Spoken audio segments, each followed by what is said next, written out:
Good day. My name is Xolisani Sallie. I'm a third-year apprentice.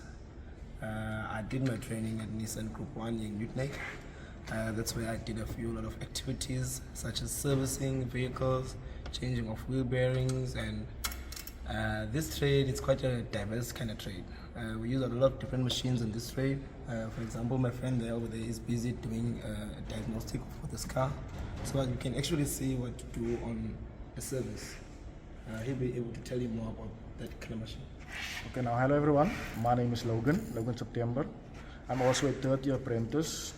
I've been doing a practical experience at Mossies Wheel Alignment, whereby I did suspensions, wheel alignment, everything that is to do with the suspensions. I did it all. And after that, I went to Toyota, whereby I performed services, whereby they told me how to do a proper service, what to do and what not to do when you do a service.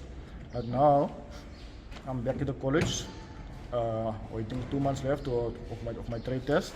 It must be done. Next week I'm going for level 2, afterwards my level 3, and then level 4, then I'm a qualified artisan.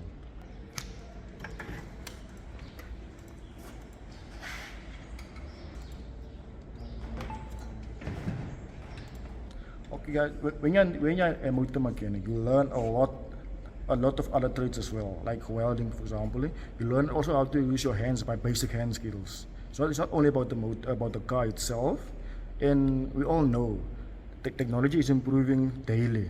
Like over here, I have a diagnostic machine. On this machine, once you click maintenance, you get everything that is laid out to you. Where's your drain plug? Where's your filter? Everything is being displayed for you here.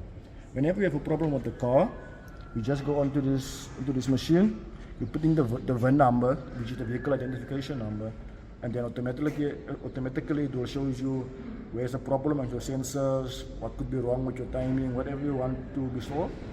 First of all, you have to get the love of a motor mechanic and actually know what you're doing.